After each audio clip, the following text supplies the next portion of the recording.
Please check out the Central Indiana Sports Report's daily report every weekday at 1 p.m. We talk about high school and college sports in Blackford, Delaware, Grant, Howard, Madison, Tipton, and Northern Hamilton counties, plus IU, Purdue, the Pacers, the Colts, and IndyCar on a regular basis. 1 o'clock every weekday. You are listening to the Central Indiana Sports Report, podcast number 238.2, the Madison County Report with the Herald Bulletin's Rob Hunt. This week, Rob talks about the Madison County tournaments in baseball, softball, tennis, and track. We did the podcast a little bit out of order because toward the end of the interview, I realized that we probably needed to clarify when the games are being played coming up before we talk about everything else. So here is Rob Hunt of the Herald Bulletin.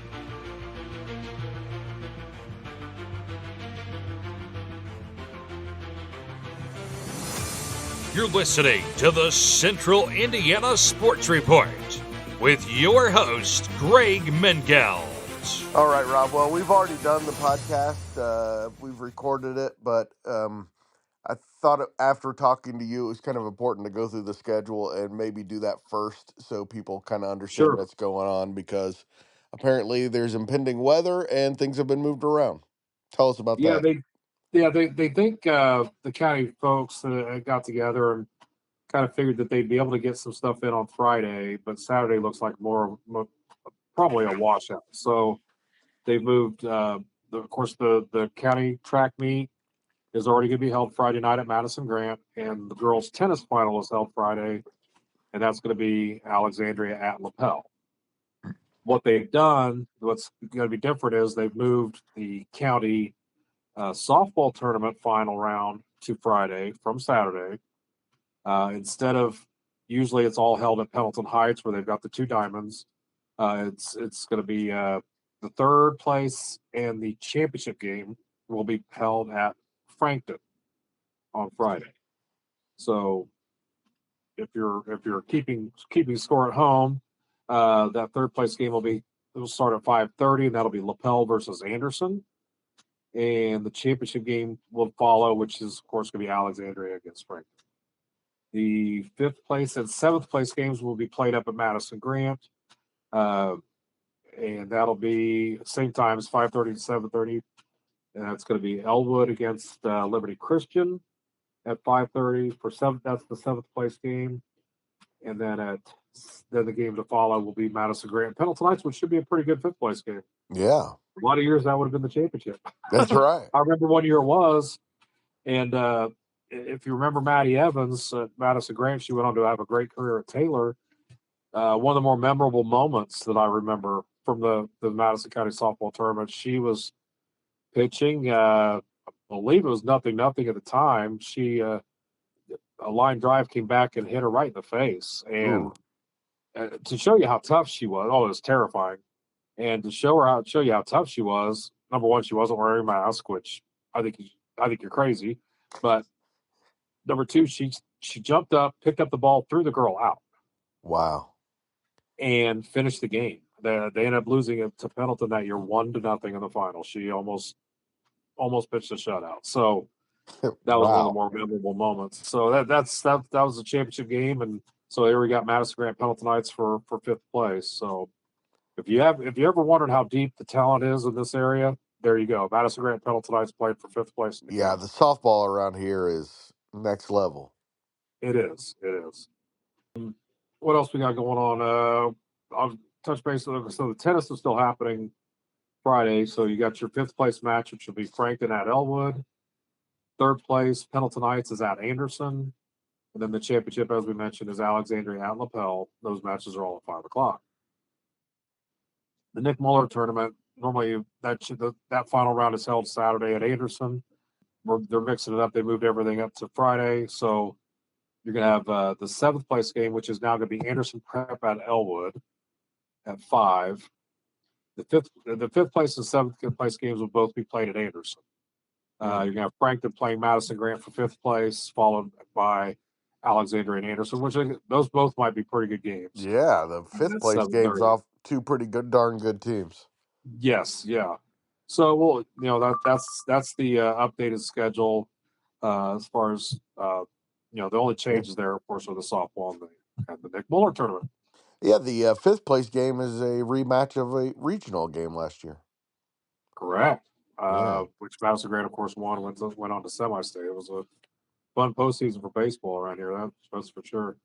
So that's kind of basically everything. Saturday looks like a scratch. I haven't heard. There's some other games, golf matches, and stuff scheduled. But as far as the big Madison County tournament events, all that's been moved off of Saturday now. And Friday night, it's track and field's turn to get their Madison County tournament in, as well as we mentioned, and we will have coverage of all of it. Thank you so much for your time, Rob. Appreciate it. Absolutely, anytime. Now, stay tuned for Rob Hunt. Rob, first of all, these tournaments have been fantastic, but the weather has actually held out. It's pretty amazing. We've been unscathed. Yeah, that all ends maybe tomorrow. Yeah, yeah, that's right. They've reshuffled the entire schedule for the weekend, but yeah, so far, other than maybe being a little chilly on the chilly side a couple of times, it's been a great county week. And you had one tonight that you and I had talked about earlier in the week. We Mhm. thought would be a classic. We were not wrong, and Alexandria is legit. Yeah, I think maybe some voters in those top 10 polls maybe sit up and take notice of what Alexander did tonight. We felt, I think, unanimously that we really have four top 10 caliber 2A teams in this area, at least in my area. I know yours is a little bigger, but certainly, Yeah, LaPel deserves to be there. At least in my area, we have four top 10 teams, in my right. opinion. We know LaPel deserves to be there. Yes. Frankton is in the top 10 now. They deserve to be there. I think that's a quality team. And, Yeah. I think Madison Grant by the end of the year will be there as well. I think that they're in the top Absolutely. 10 now. And I would add Alexander to the mix. I felt like going into the year that Alexandria was poised to have a huge year. And I felt like it was going to be them and LaPel, maybe in that regional, but who knows? Frankton uh, Yeah. is right there with LaPel, and Alexander's got to deal with Madison Grant, which is Yeah. that's a seasoned team that knows how to win in the postseason. So, um, you know, those those teams are kind of rising to the top right now, and we'll see what things look like at the end of the year. But I think that makes for two very interesting sectionals Oh when we man, get those to are the end going of to the be year. Oh great my sectionals. goodness, yeah. Those are going to be great wins. All right. Brentley Humphreys, she's might be the best around. She's the best pitcher that I've seen in our area in quite some time, maybe since Jordan Benefield at Pendleton Heights a few years ago. Brindley was on her game tonight. Pitched all 7 innings, struck out 13 batters. LaPel is a loaded offense, and Yeah. they only got 4 hits Oof. against Brindley. And Taylor Moreau spoiled the shutout with a solo home run. But otherwise, Humphreys had that game locked down and got enough offensive support against the LaPel team that can pitch pretty well too. I mean, they scratched out a run in the first inning. Riley Thomas, who's an amazing athlete, all around athlete at Alexandria, gets on base, steals a bag, which forces an errant throw, and she pushed the envelope and scored that first run. And so you saw what they could do with the speed, and then the power came in later in the third inning. Kinley Webb, who's just a monster, she's just a monstrous swing. Got Yes. one out, a 2-run home run, and it was long gone. Daisy Bivens also hit one out in that inning, and when Brinley Humphreys is pitching the way she's capable of pitching, a 4-run lead, which is what it was at the end of that inning, looks enormous. You feel like you're down 10 because she's so hard to rally against. And it'll be Alexandria against Frankton for the championship. Should be another really good one. Right, and Frankton, no surprise, they took care of Anderson tonight, 10-0. Zoe Koppas, one of the really bright and talented newcomers pitches 5 innings. I believe she gave up 2 hits, struck out. I think she struck out 13 as well. And she also hit a home run, one of 3 home runs Frankton hit. So no surprise they took care of Anderson. So irony of ironies. This is going to be the Ironics championship game because when we talk about the end of the Madison County softball tournament, 2 of the 3 schools that are kind of defected from the tournament are playing for the final softball championship. Oh, that's right. And just to add another little nugget to it, neither team has ever won a Madison County softball championship. Wow. As amazing as that seems, I mean, we think back to some of the great teams that Frankton has had during Jerry. I mean, he's won a state championship, but has not won a county title. So that adds another little there. Of course, there's a rivalry. There was some bad blood last year after Frankton won that game. They're conference rivals. They're geographic rivals. There's a lot in the mix for this one, which of course and I don't know if we've talked about the schedule yet, but it's all jumbled. They've moved everything basically to tomorrow. So Friday great. there's going to be everything going on at once on Friday. Yeah. So you'll be able to cover all of it, right? Absolutely not. What we'll do is, we'll do the best we can. I've already got one guy's going to be covering the tennis championship for us, so we'll have that, and I will be at the softball game. The 3rd and 5th place games will be played there at Frankton Friday evening, so I will be there, and then we'll catch up with the track and field kids later in the weekend. That there's a lot of really interesting events playing out there. Some really good competitions. Ava Gerald. We talk about her a lot. She might win 4 events Friday. Would be incredible. Her and Anya Zeller, people are going to get to watch those 2 run together 3 times. Plus, they're going to own a relay team together too. So, always some cool stuff. Both 100 meter dashes, which are one of the highlighted events, right? Yeah. Both are going to be hotly contested. A couple of really good runners in each of those. Based on their seed times, they could be really good. The boys, you got Keaton Jones and Colin Lewis of Pendletonites, and then Colin Lewis of Anderson running against each other. And on the girls' side is Maddie Pfister from Pendleton Heights and Ada Seitz from Madison Grant. That's right. Really good fields for a lot of these events. They're good throwers. Rosin White there, Madison Grant is solid. Layla Wilson's a regional qualifier in the 400 from LaPel, and so she's gonna run. That'll be exciting. So really an exciting night Friday, and a lot of it's that's one of those times is I kind of just have to resign myself. I'm not gonna be able to be everywhere, so I'll be where I can, and we'll get it covered. Nobody does a better job than the Herald Bulletin at covering as much as you possibly can. So, well, we try. I mean, the Muller games are going to be tomorrow too. The consolation games, not the championship game, is going to be a different matter. But the third, 5th, and 7th place games will all be played Friday as well. If you had not heard that. Yeah. All right. Well, let's talk a little baseball. I think we got the game that we expected, maybe not exactly the way we expected it. Really good game at Pendleton. Yeah, that was a lot of fight put up by Anderson, but Colin Axel Adams had himself a day. Man, is he having a start? Yeah, I asked him where the heck his single was. That was the only hit he was missing for the cycle. I mean, the kid doubles, triples, hits a bomb, and I think he drove in 6 runs tonight. Braden Stevenson, he's going to head to Ball State. He hits a home run, but give it up for Anderson. They stayed right with him, and I think they tied the game late at 9-9. But Pendleton put together one more rally and was able to have. Also, here's Pendleton. They're in the Muller Championship game for the 17th time, and it's such a big part of what they do at Pendleton. This is one of their top goals, and sadly, the game will not be played this weekend because that would have made it for a battle of unbeatens in the championship game with LaPel, who had to battle a tough Alexandria team today, and got through with a late rally. So sadly, that would have been nice to get a couple unbeatens playing in that Muller.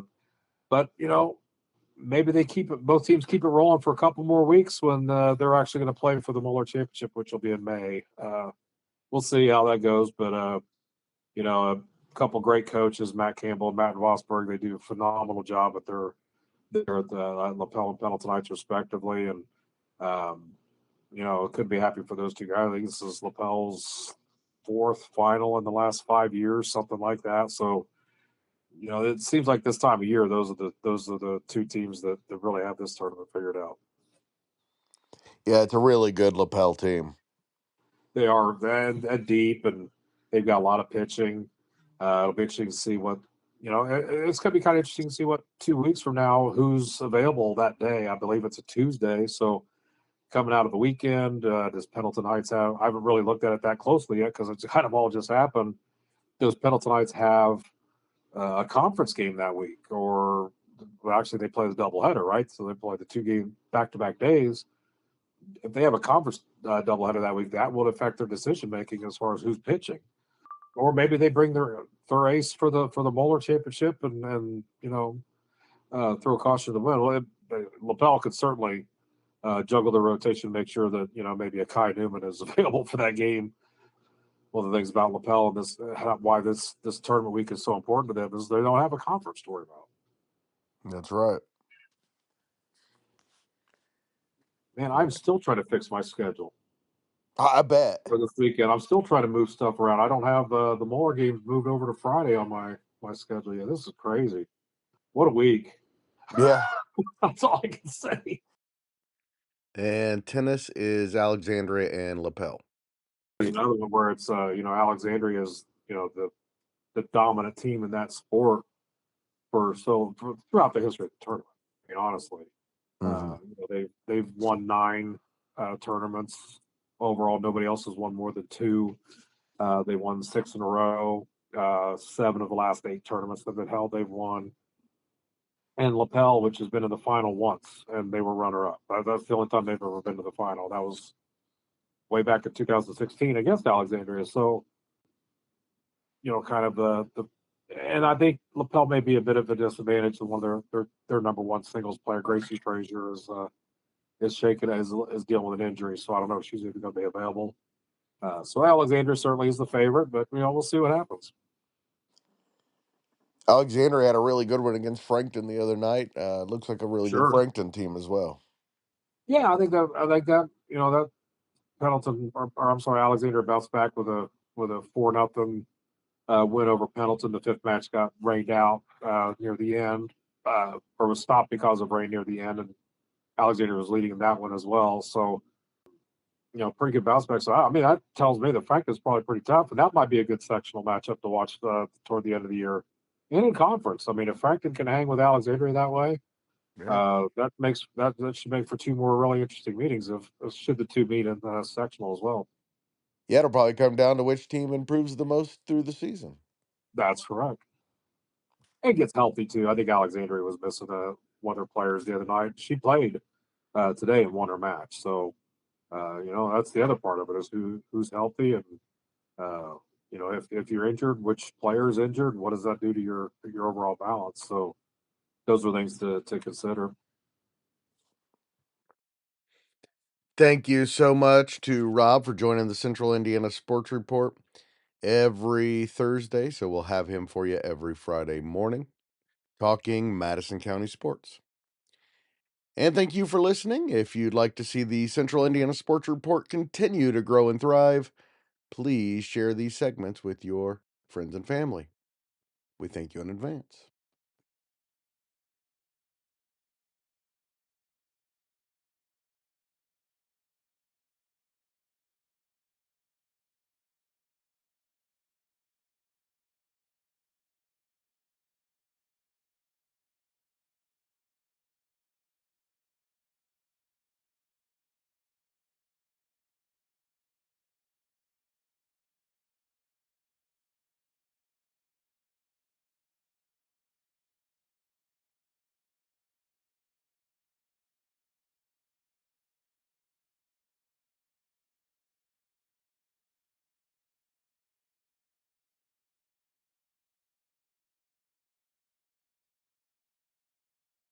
Central Indiana Sports Report is a product of ITG Media, and I love Susie.